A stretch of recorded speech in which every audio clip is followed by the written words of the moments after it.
Hopefully that makes sense.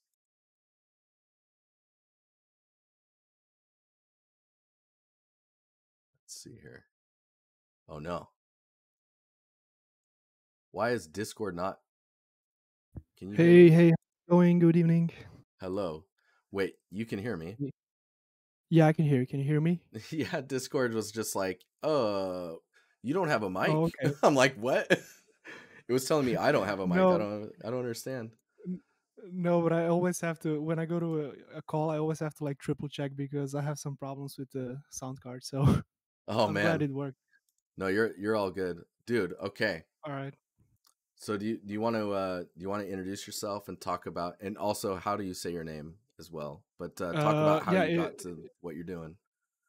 absolutely. Yeah. First of all, I just want to say thank you for doing this, man. It's really an honor to be here, and all the time that you take for us artists that are still in the beginning of the career. It's awesome.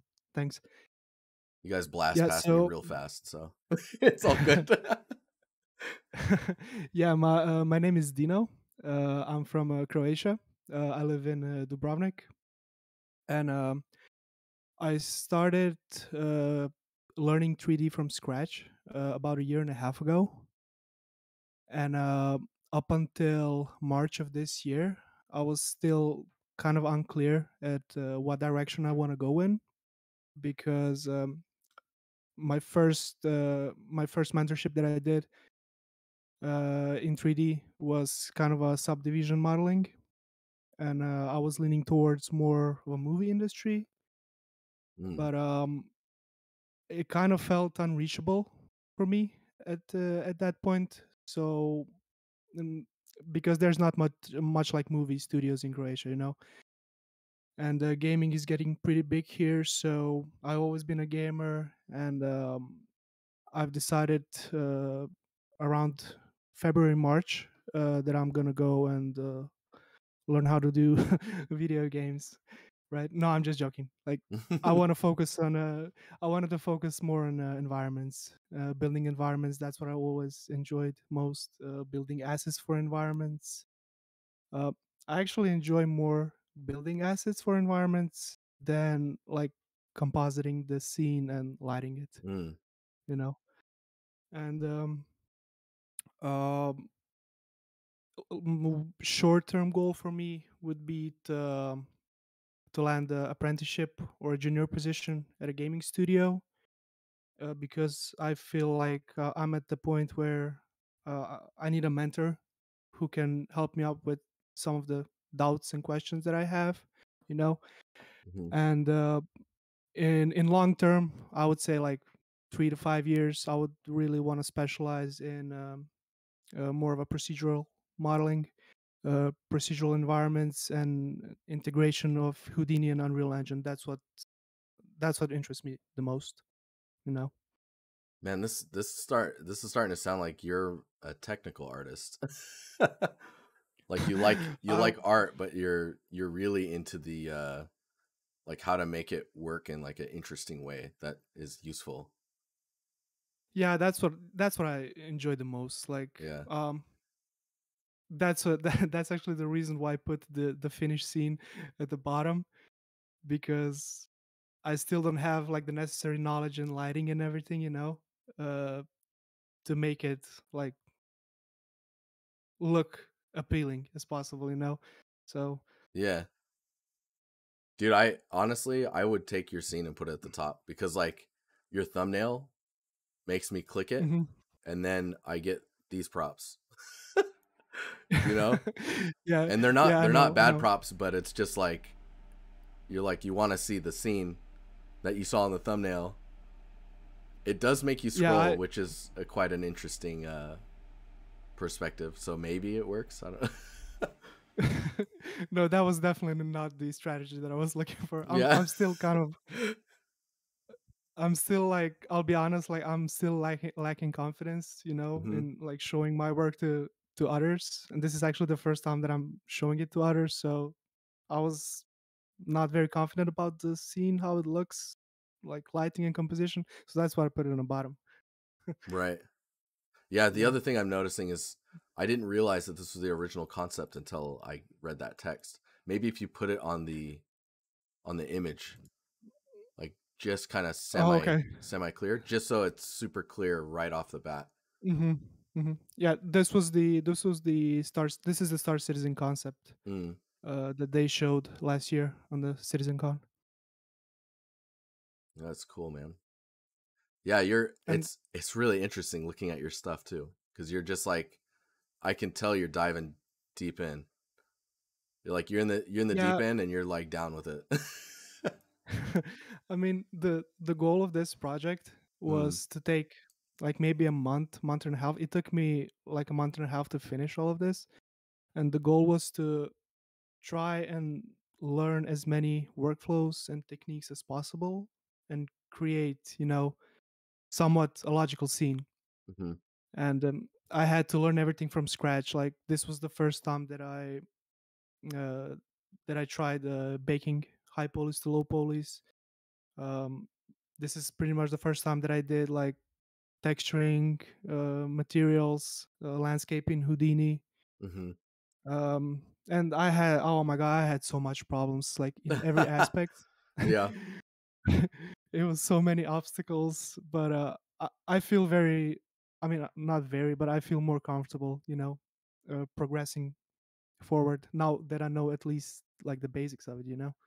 Yeah, I mean, I'll be honest, the stuff that you're dealing with, like the Houdini stuff, like I've been in Hmm. games for like 15 years now, and I haven't really had to touch Houdini in development. Like a lot of the times Houdini is in the tech art teams, and they're Hmm. building either tools or functions that help environment artists build faster, or world builders build faster. So like Yeah. this kind of cable Yep. spline tool that you're playing around with, man, that looks super Yeah. useful.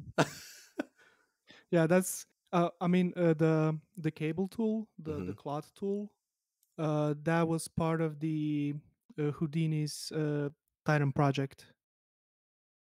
Oh yeah, yeah, Uh, yeah. So that's where I was learning that stuff. yeah, yeah. Because they released all of that Yeah. for Yeah. you to They like look released at all and of it. understand it. Yeah. So I backwards engineered most of it. I still got Hmm. a couple more projects to do, but I got more comfortable because I started understanding the principles behind proceduralism. So Yeah, I would like I would be the happiest person if, like, I don't know, within 5 years I can make tools for other artists that are yeah. more talented than me in like art perspective. Like composition, lighting. If I could do that, oh man, I'll be. I You know, it's I. quite interesting because you could technically like in the Discord, right?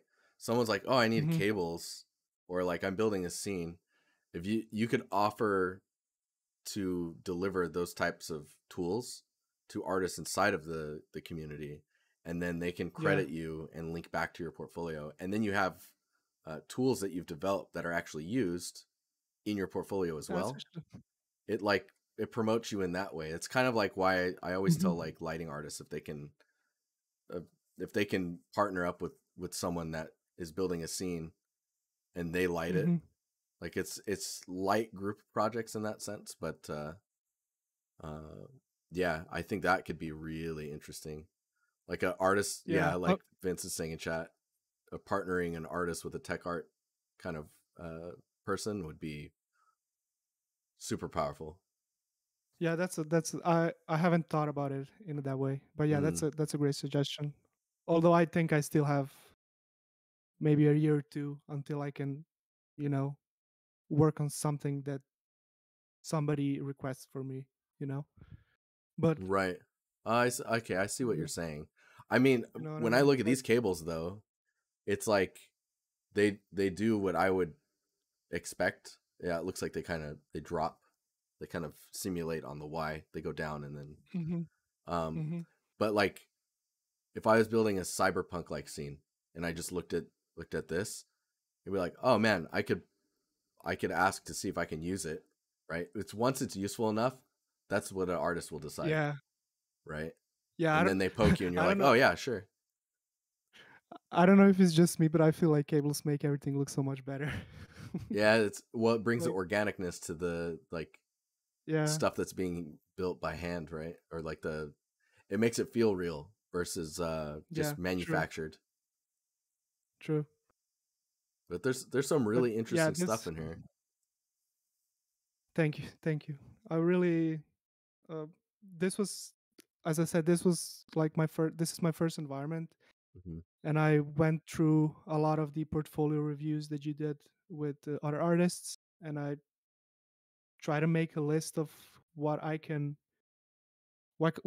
start with, and that's where like I did a lot of planning, like pre-production, block out.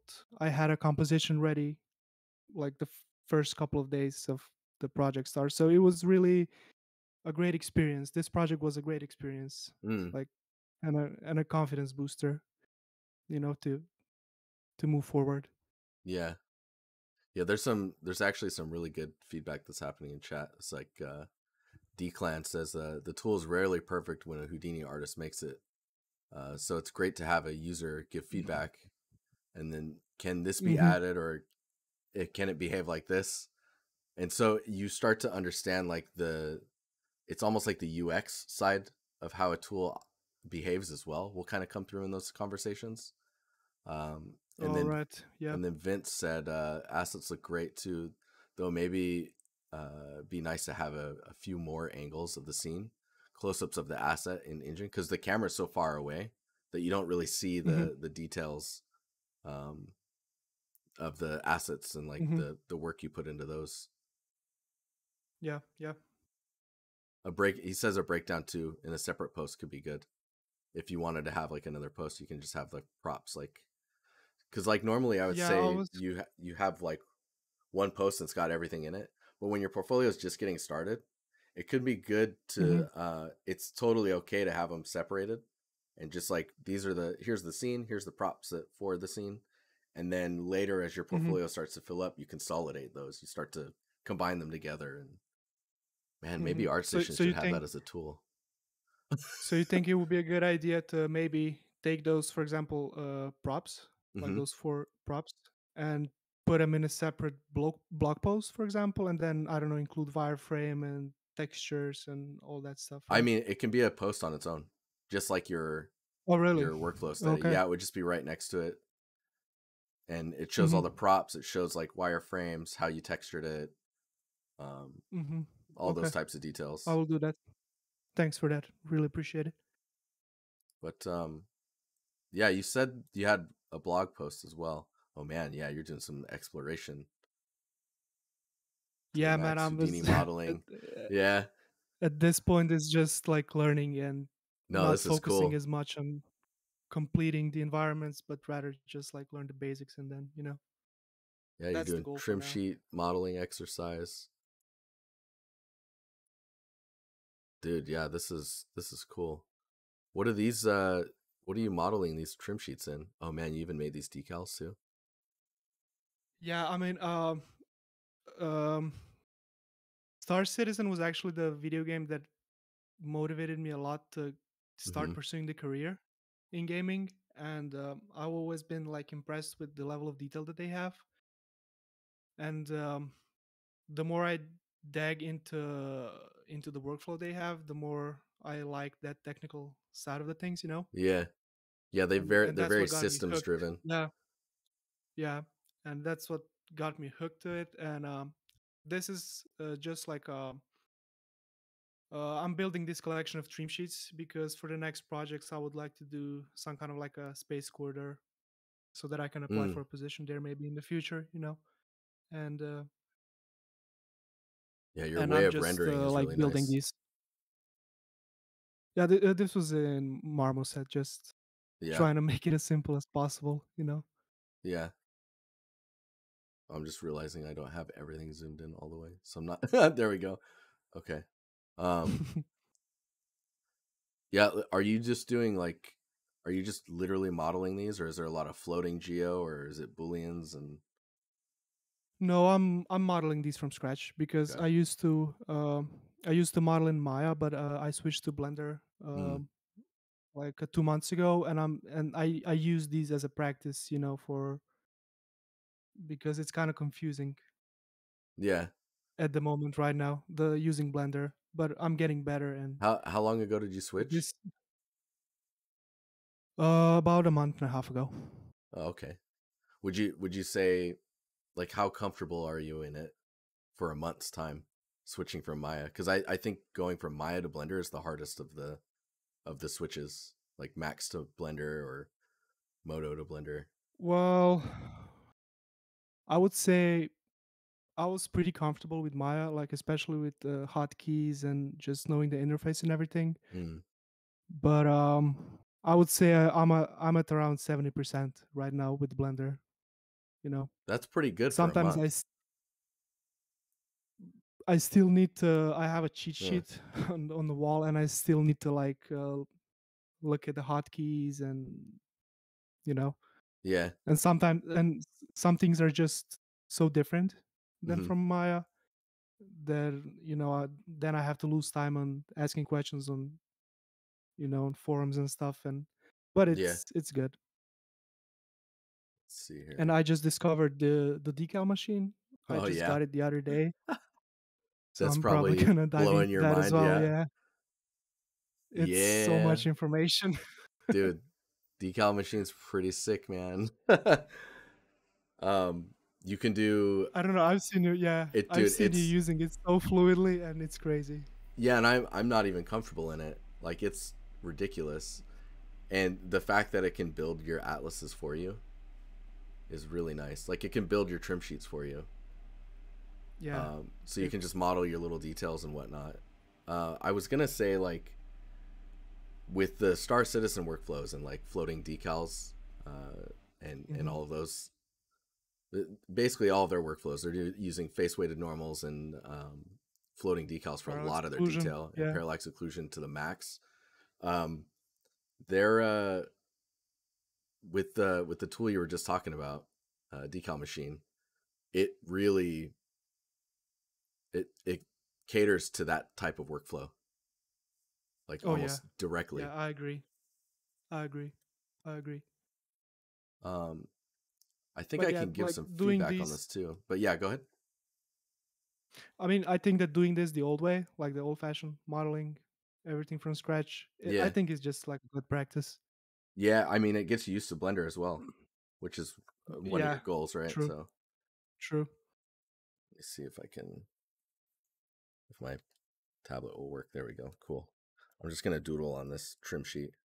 Um, where is my glove thing? Because there's some things that I'm seeing in the trim sheet where I'm like, oh, you should watch out for that, or this is kind of strange looking, or like just watching out for specific details. So I'm just gonna highlight some stuff in the trim sheet, hmm and you can take it how you would like to take it, if you want to call it that. No, I know that there are some errors because I had some baking issues. Well, it's So not even so. It's not baking because anyone can get good enough at, you'll figure out how to bake at some point. But yeah. it's design stuff. So like, the spacing. I don't know if you can see. Can you see the red markings that I just drew Not yet. here? Yeah, we'll wait on the I think stream there's. delay. Oh, I can see it now. Okay, Yeah, cool. Okay, I so think there's like 5 seconds. So. I'm just gonna kind of, oh man, or am I gonna mark? Let's see if I can. So looking at those little areas, oh my god, hmm I can't do it with this tool. Um, let me just, I'm gonna go into Photoshop. I'm gonna paste it. All right. So spacing wise and color, give me a color. I do blue. Um, looking at spacing for these areas and seeing how thin it gets in some, like there's a hmm consistency that changes throughout. Uh, Oh yeah. so watching out for those. And then there's these tangent lines that you'll see quite often. So right now there's this edge here, right? So this edge, you can see how close it gets to these details. hmm hmm You Yeah. want to watch out for those. You want to give it a pretty consistent spacing throughout. So like the spacing on this area should be very similar to this area, and then you would have that pretty uniform Yeah. across the And now board. that I'll be honest, I haven't seen that until you showed it to me. Yeah, But now yeah. when I look at it, Oh no. it it kind of looks structurally weak.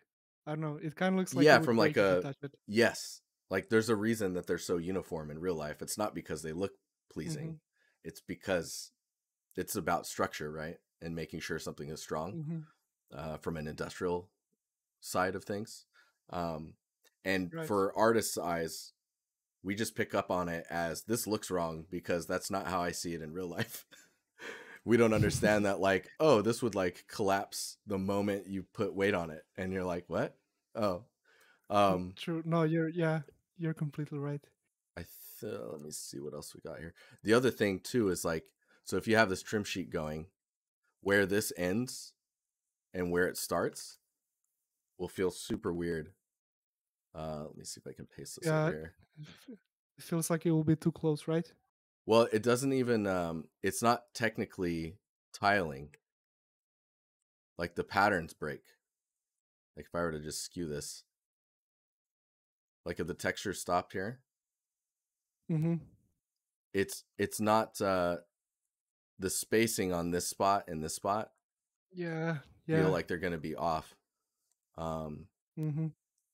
what was some other stuff that I noticed? Some things like the tangent that's happening that I was talking about here, making sure there's enough space, is also happening with the bolts.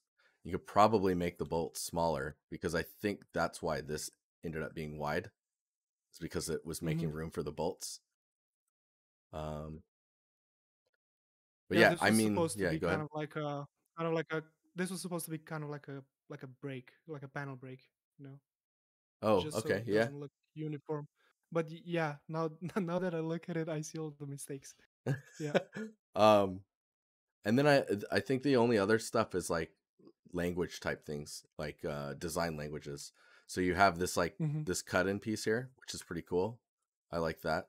Um, and you have another one here, but then you have something that's similar, but it doesn't go all the way through. If you had Mm-hmm. a similar language on your other trim sheets, even if it's just one, maybe that's centered or something, and you get the details to just kind of those that shape language to kind of carry through, I think it would be Mm-hmm. really good. Like these ones up here, these ones definitely feel like they're the same ones as these ones, just stretched, if that makes sense. Oh, hang on here. Mm, yeah. So like even if these were Yeah, they wide, just feel like yeah, go ahead. no, they just feel like these are horizontal and these are vertical. Yeah. See, I don't even see it like that. To me, it looks like you've actually pulled them and squished them. And the reason I feel that way is because of the top edge here, the little cut in. Mm-hmm. The cut in is wider on this one, but narrower on this one. It'll look intentional if the size of these is the same. Right, right. Yeah. Because that you see it here as well. These look fine, but stylistically or like the way that they're modeled, there's like a little Mm-hmm. flat piece there, but here it dips down. So it's just like trying to unify the language of the True. details that you're adding. Yeah, now when I look at it, it kind of feels random. Yeah, I mean, I know you're exploring the tool as well, trying to get used to Blender. So you're just kind of like pushing stuff out. Uh, so it's just No, things no, but to keep in mind. no, but you're right, and I'm glad you pointed it out. Sometimes I do. Sometimes I just go with the flow, and I don't still have the habit of spending enough time looking at the references, and that's one of my issues. You know. That is so hard to fight as well. I still do it to this day. Yeah. I catch myself like, oh yeah, Yeah. I don't know. I just start working, and then I get in the zone, and then I work for mm, like 4 or 5 hours straight, and then I look at it, and oh my god, this is all completely wrong. yeah. The struggle, dude. The struggle. Yeah, but I mean, it's gonna get better. It's gonna come with experience, I hope. That's what I was hoping for too, but here we are. No. um, I was gonna say, so there's two more things I wanted to highlight, and then I'll probably be done like feedbacking on this stuff. So there's the really thin details. Uh, these will only show up when the texture is extremely high res. So like as it gets lower and lower res your bakes, your Hmm. that there's less pixels for that type of detail to exist, if that makes sense. So if Yeah, the I bevel noticed was that. Yeah, wider, it would show, or like the little cut in. I, What I you were gonna noticed say? that Yeah. some of these parts were not visible like at all Oh, and when you baked it out. in. Yeah, they were either very like low invisibility, or they were kind of like uh pixelated. I Yeah, don't they know, get jaggedy. jaggedy. Yeah, it Yeah, was all weird. That's why. yeah. I'm trying to think how I would explain that without drawing like an entire pixel grid. Um, Basically, if the bevel or like the little inset is small enough that when you bake it on like say a 1024, that it falls between the pixels, it'll actually gray out. So if it falls in between pixels, it won't know where to put it. Hmm. So then it'll just make these two pixels slightly darker along Right. Yep. the sides, and then you will actually lose if the UVs are also slightly offset. That's when you start to get this like pixel jump, Right. and that's what And causes these that look kind of jaggediness. and they look super weird in the engine too. Yeah, yeah, dude. They just don't read. That's why these types of details tend to get like these ones. These ones look pretty good. These dips here are they look wide enough that they should bake pretty well. Hmm. Um, and the only other feedback I wanted to give is most of your details look like they're going inwards. Um, and you could benefit from having some patterns go outwards. Like if this whole trim sheet section here, if you took those panels and you brought them towards the camera instead of in, Hmm. like that, you'll get some more variety from your work. And I guess, I mean, maybe in the shader you Yeah. could build Yeah. it to flip that, but yeah. Yeah. You're right. But I dude, don't know. this I is guess it's super just a cool. Yeah, habit. yeah, yeah. Yeah, to go inwards. I mean, it is what it is. Like it can be like that. Is you'll just get more variety in your work Yeah. if True. you can think forward and backwards in space. But But yeah. Oh man. yeah, Thanks for this. Appreciate this feedback, man. Yeah. yeah, yeah. Dude, I'm excited though because you're heading in some crazy directions already, and you're just diving in. Yeah. I think I'm gonna take a couple of days off now Yeah, after this, yeah. and then I think I'm gonna finish those two environments that I started working on. Cool, Uh, cool, and cool. then and then and then I'll see what happens next. Yeah. I'm still kind of in like a learning phase, so I'm not trying to force anything because I know that eventually I'm gonna have to go back to learn essentials. Hmm. So I'm really just like I trying to mean, observe everything, and I think the way you're approaching this is great, and you're also you're going at it from a I'm learning mindset instead of I need to be amazing now. Like, don't think like that, because you'll be yeah, learning forever. That's just how it is. yeah, I've learned that very early, like Yeah. because I started with sub D modeling, and then like first couple of days of learning 3D, like ever. Mm. Yeah, I'm gonna build a robot, man. Like I'm gonna be like a sci-fi robot or robot or something, you know. And then I was like, no, man, I just gotta You're like, this is not do gonna the basics happen. Yeah. first. Yeah, learn the topology first, and then Mm. just move forward.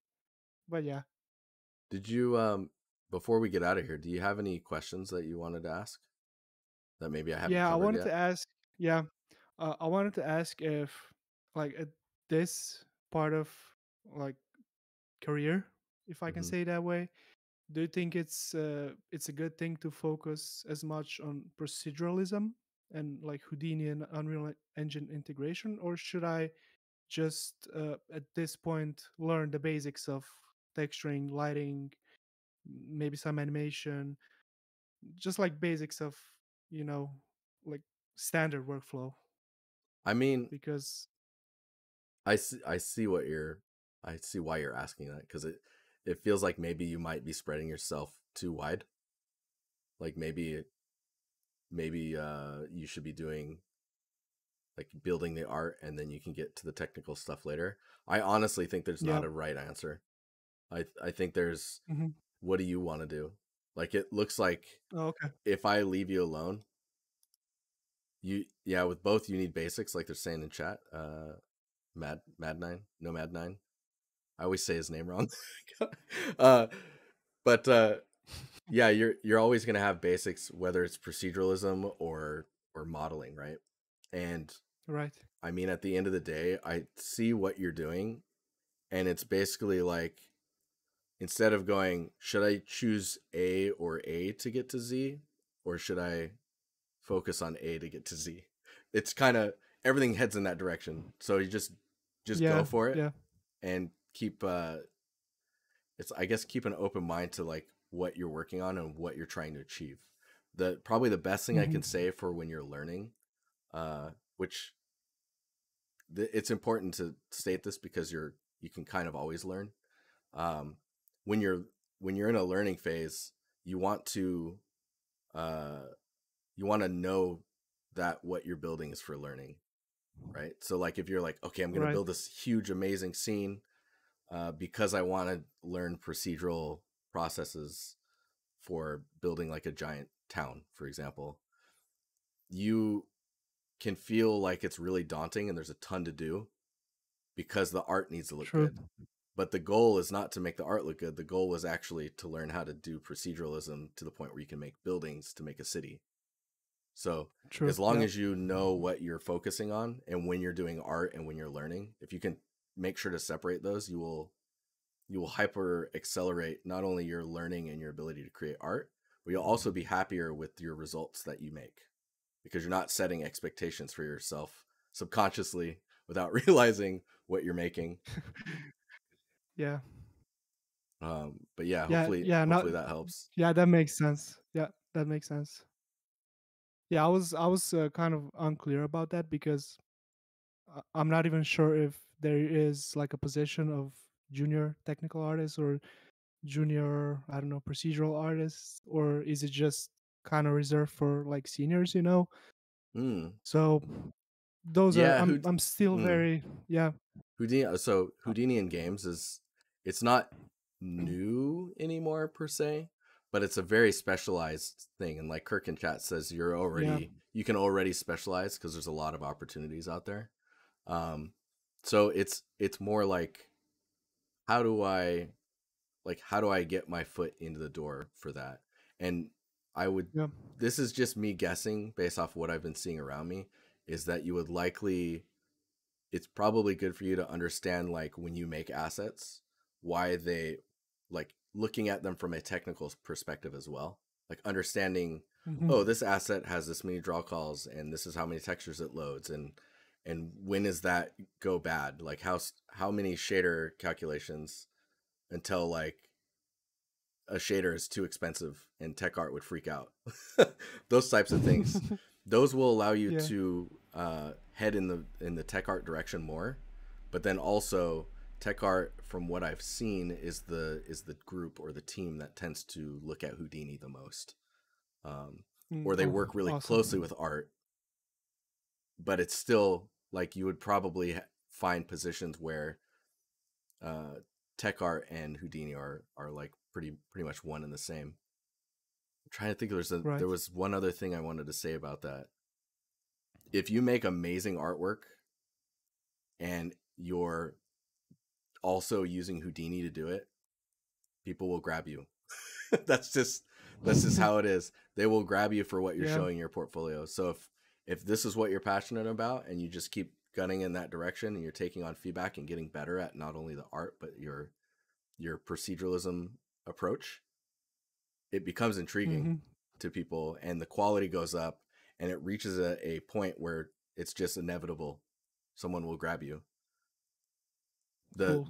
The progress I'm seeing here is like just keep going and be part of communities and chat with people and be active for the social benefits as well as like meeting people that also will get into the industry, and Yep. you'll be in games in no time. Awesome. Oh my Yeah. god. Yeah. Man, I'm so happy now Awesome. Well, because cool. I was not really, I did, as I said, this was the first time that I showed it to somebody, Hmm. so I was not sure like what to expect, and man, I really appreciate it. Yeah, dude, it's because it's like what you're saying and showing me. Like you're like, oh yeah, I've been doing it this long. This is what I'm interested in, and the things you're focusing on and the quality that you're already trying to hit is it's just obvious that you have the eye for it, and then it's just a matter of executing and continuing to grow. But Cool. yeah, Awesome. Then cool, man. it's just getting experience, and that's it. Thank you, Jeremy. Thank you a lot. Also, thanks to everybody in chat. Yeah, they're going off. Um, They're giving you all yeah, types of. yeah. I'm gonna have to go through this later today, like twice or three more times. Oh yeah, Declan's also saying this is important to say. So appreciate that tech art positions aren't always about tool buildings on a team. There's a ton of other tech art or tech tasks that go into the role. Environment art greater than tech and tools building is a good avenue. Wait, what? I don't understand the way that's written, but um, it says environment art, and then there's an arrow, and then tech/tool or tool and tech building is a good avenue to go niche if that's what you're after. Yeah, it's totally Yeah, that makes that's a sense. section. Yeah. That's a Declan's applause. I'm sorry, Declan. But all right, Yeah, man. I thank you Yeah, very much, go. Jeremy. No, go Really ahead. What were you appreciate gonna it. say? Okay.